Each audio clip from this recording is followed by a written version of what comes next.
magtanim, pero bakit parang kami ang halos walang makain? Halika na, tuklasin ang mundo-mundo ng isipan. Halika na, tuklasin ang mundo-mundo ng isipan. Halika na, tuklasin ang mundo-mundo ng isipan. Halika na, tuklasin ang mundo-mundo ng isipan.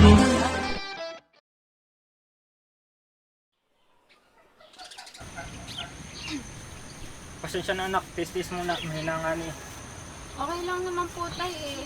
Ang tanong ko kung aabot yung imbak natin na bigas hanggang 1 linggo. Yan nga ang problema natin anak eh. Tayo yung nagpapakihiram magtanim, mag-ani, pero sa bandang huli tayo yung walang makain. Pare, paano na tayo? Hindi ko na rin alam eh. Mababa na nga yung kuha sa atin ng palay, tapos ganito pa yung mangyayari. Pag naman tag-ulan, sobra-sobra yung tubig, namamatay yung ating palay. Kapag naman tag-init, natuloy naman yung lupa. Saan tayo lulugar? Kawawang-kawawa tayo. Oo nga eh, ang hirap ng sitwasyon natin ngayon. Halos hindi na tayo magkaundagaga sa ginagawa natin. Nay! Nay! May papakita po ako sa inyo! Nay! Nay!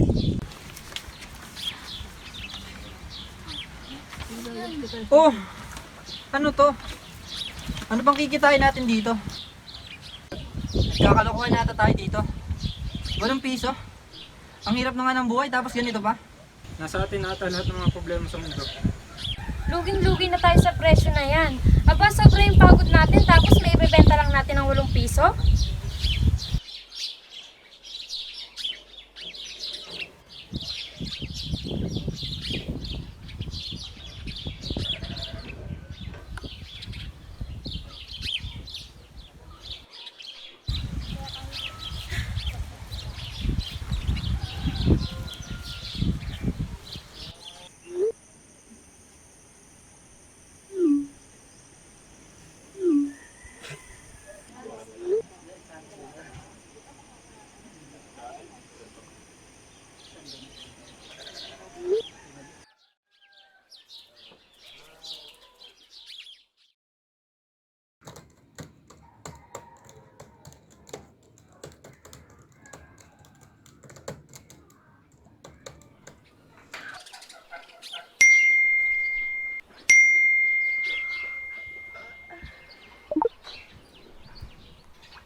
Nay! Tay! Kumarni po kayo! May papakita po ako sa inyo, Nay! Nak, ano ba yan? Sagad na ito kayo namamagod. Ang layo ng aming sinasaka eh. Ano ba yan? Ano po? Ano yan, Nak? Ne, patingin Hindi ko sa mainig yan eh. Oh! Napakagandang balita nito para sa atin. Bakit ang dami sinasabi? Tinulungan po kasi ako ng kaibigan ko. Ay po yung mga problema po natin ngayon sa sakahan, lalo na po sa mababang bentahan.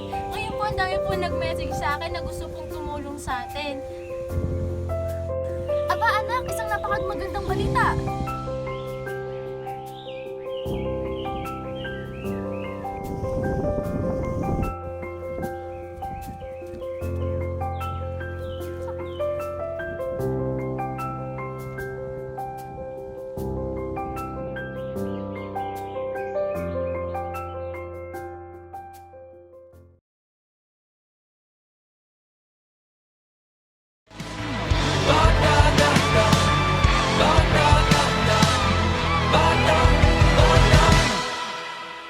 Marangal na trabaho ang lingkod ko, pero puro pagmamaliit ang sukli niya. Halika na, tuklasin ang mundo-mundo ng isipan. Halika na, tuklasin ang mundo-mundo ng isipan. Halika na, tuklasin ang mundo-mundo ng isipan. Halika na, tuklasin ang mundo-mundo ng isipan.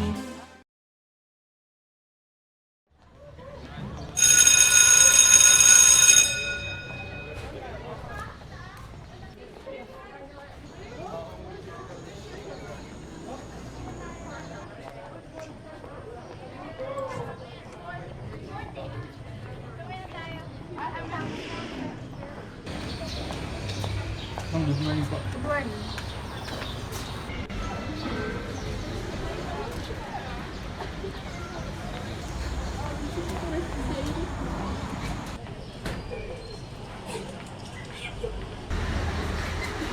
Sir, bawal kayo pumasok. Wala kayong ID.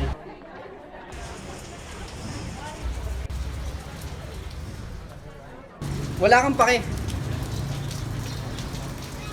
Ay, nako.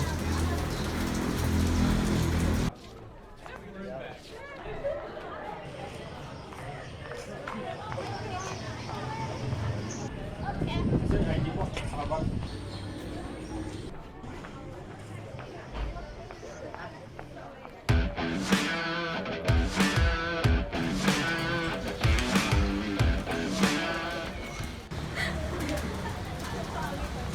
Sir, May ID na kami, oh. ano naman yung mga pasaway?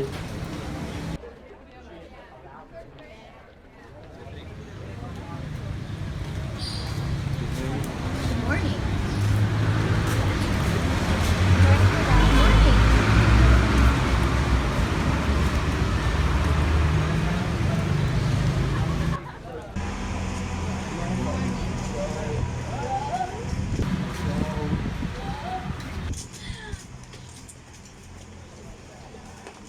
Good morning. Manong guard, gusto lang kitang kausapin. Okay lang ba? Ako lang. Kasi Manong guard, ilang araw na kitang tinitingnan. And napapansin ko yata na may mga estudyante pang pinapapasok na nagbabiolate sa ating school regulation. Tulad ng walang ID, may kulay ang buhok. Tapos mga naka-improper uniform. May mga nagtatapon din ng basura. And yeah, hinahayaan mo pa rin pumasok. Kapag nakita ulit kita na ginagawa yun, ay baka palitan kita. Ma'am, makulit po talaga eh. Sila po yung pinaproblema ko lagi. Ganun pa gawin mo, kuhain mo yung mga name nila, tapos dalhin mo sa office ko, okay? Sige po. And then I will talk to them. Okay po. Are we clear? Opo. Good. Have a good day.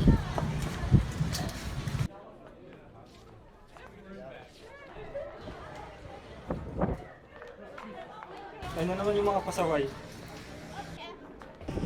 Bawal mo pumasok. Bakit? May ID na kami. Ano pa bang kulang? Yung damit niyo po, yung buhok niyo po. Bakit? Ano ba problema sa buko?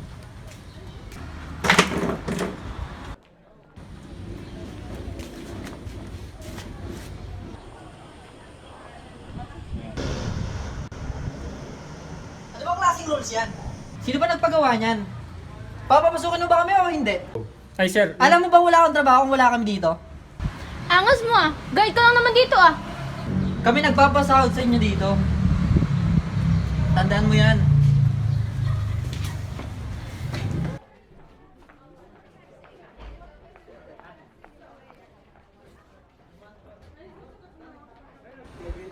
Natakot na ata eh.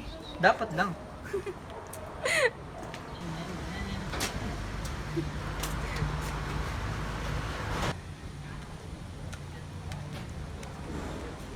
Mr. San Jose, right? Opo, bakit po? Miss San Diego? You two, follow me to the principal office.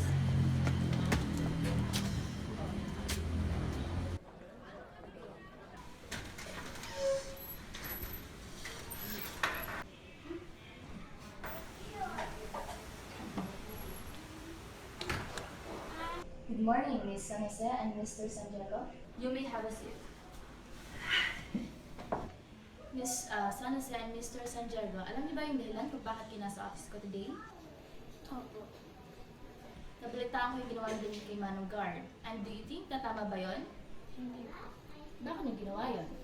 Wala lang po ako sa mood ng araw niyo. Dahil wala ka sa mood, ginawa mo yun kay Manong Guard. Manong Guard, ilan yung mga violations na nagawa nila? marami po. Nung una po, wala po silang ID. Padalawa po, may ID na po sila pero hindi po nakayos ang kanilang damit. Tapos po, nagdabog pa po sila. Ayun nga, ayon sa mga narinig ko, maling-mali yung ginawa ninyong dalawa. At siguro naman alam niyo sa sarili niyo, hindi ba? And the worst part is, may video. Na kung saan nakasalala yung pangalan ng school natin at ng mga tauhan natin. Hindi porket kayo ang nagbabayad Sa ating school ay may karapatan na kayong bumastos ng mga tauhan din eh. Tandaan nyo, si Manong Guard ay sumusunod lamang sa ating school regulations and ginagawa niya lang ng tama ang kanyang trabaho. Maliwanag ba? At bilang parusa sa inyong dalawa, gusto kong basahin itong letter na to ngayon sa harapan ko.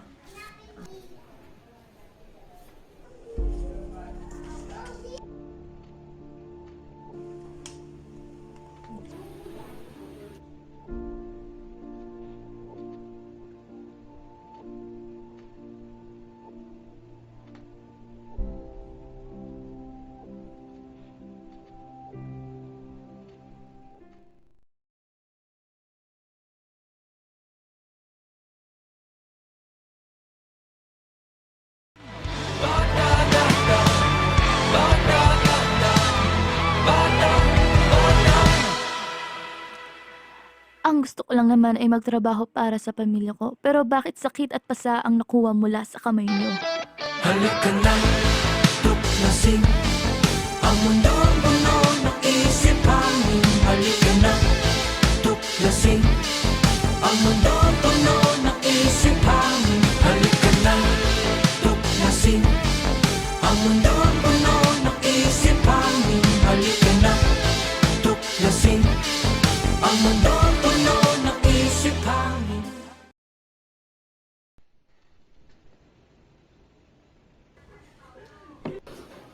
Oy, Nak, good morning. Good morning, ma'am. Kain ka na, oh. Anong tinapay na? Salamat po. Ma, gusto Oo. ko po talaga mag-abogado. Oh, anak, sa dami-dami ng pangarap, bakit pag-abogado yung gusto mo? Ma, kasi gusto ko po makatulong sa mga taong walang kakayanan kumuha ng sarili nila abogado para may pagtanggol yung sarili nila. Kasi wala naman talaga silang kasalanan. Anak, pag-abogado ay 10 taon. Opo, ma. Alam ko naman po yun eh. O siya, sige anak, gagawin ang lahat ng nanay para maabot yung mga pangarap mo. Okay ba tayo doon? Opo. Thank you, ma.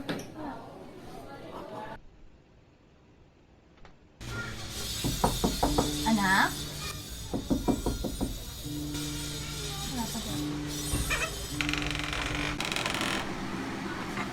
Ay, tulad mo naman yung batang ko.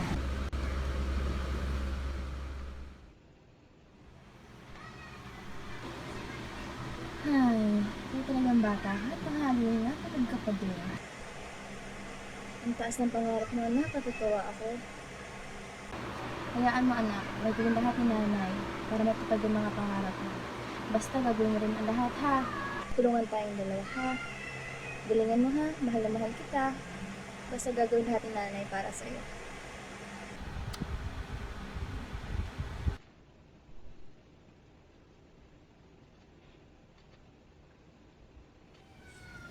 Anak, aalis sa si nanay ha. Ikaw ay mag-iingat din at mag-aaral ka para sa pangarap mo para maging abogado ka. Ha? Nakikinig ka ha? Opo, anak. Pag-iingat mo. Ha? Mahal na mahal kita. Halika.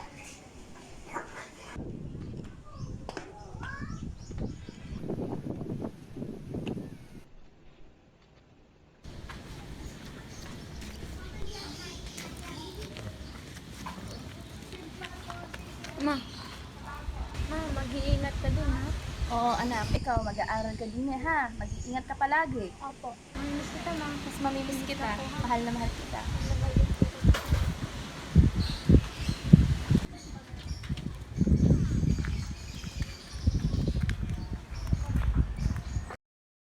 Attention please, this is the final call for community exit from 911 to Guam. Departing passengers should proceed to gate number 23 immediately.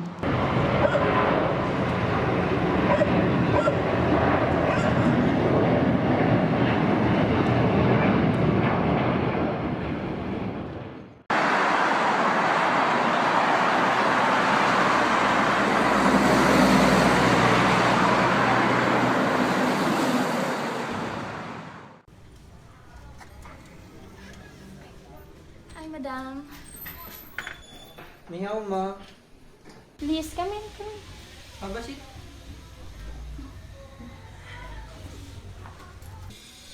She's our new maid, right? Yeah. Discuss her what to do. Diba Pilipino ka naman? Iris, tama ba? Ako, ma'am. Ang kailangan mo lang gawin every Monday hanggang Friday, kailangan mo linisin buong bahay.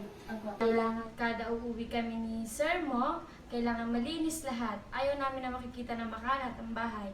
Every Saturday, kailangan mong labhan yung mga damit namin para masigurado namin na may maisuot kami ulit. Pupunta sa office. Okay? Aba. Ma'am, meron po ba akong day off? Meron naman, kaso hindi pa lang namin napag-uusapan kung kailan.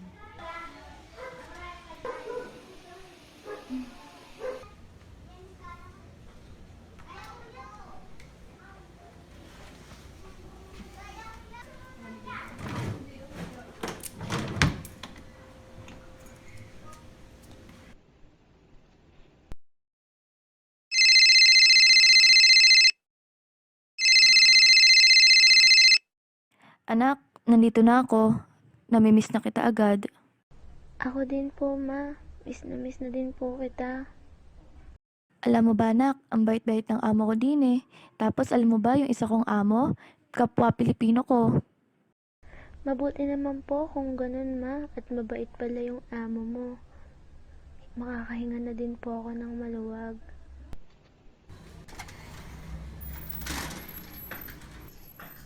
Good afternoon, sir. Irish, nalinis mo na ba yung CR? Yes, ma'am.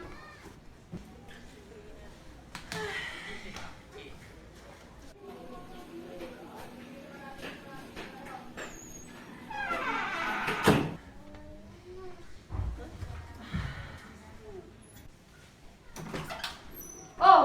Irish, akala ko ba nilinis mo ang CR? Yes, ma'am. Nilinis ko po yan. Honey, have you been in the restroom? No, I didn't use the restroom. I'm so tired. Don't talk to me.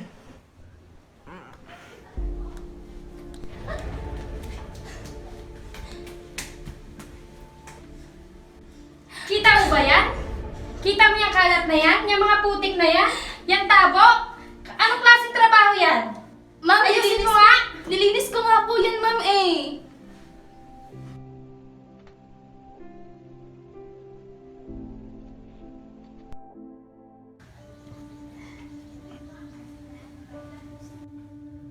Grabe sila. Yung amo ko babae parang hindi Pilipino. Ang sakit-sakit ang ginawa nila sa akin.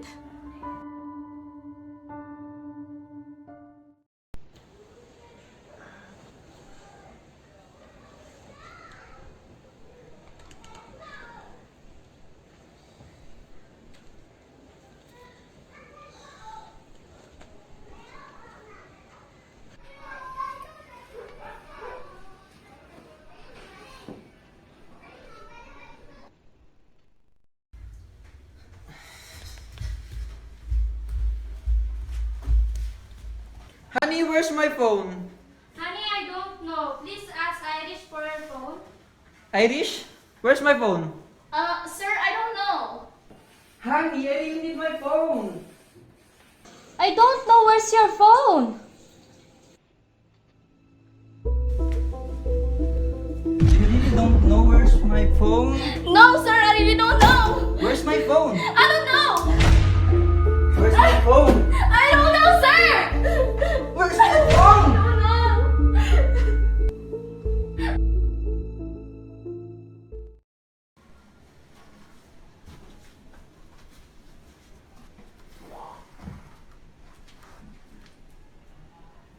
Anak ng tinoda. Ito naman pala ang cellphone. Bintang no, bintang.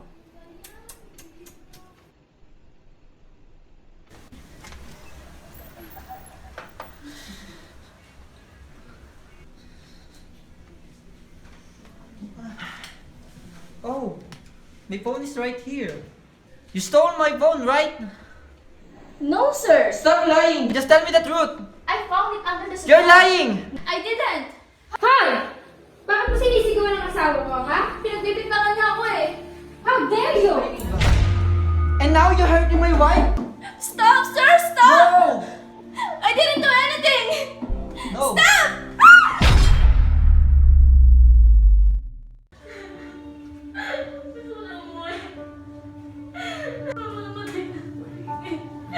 Miss ko na yung anak ko. Ayoko na.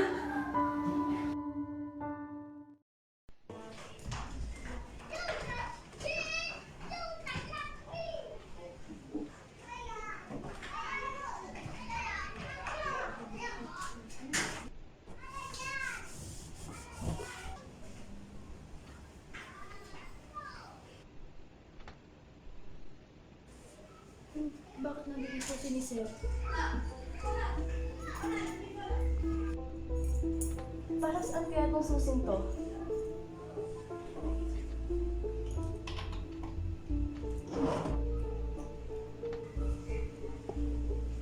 Hala, ito yung passport ko ah.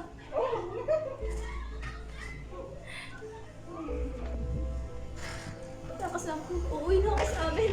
Ayoko na dito.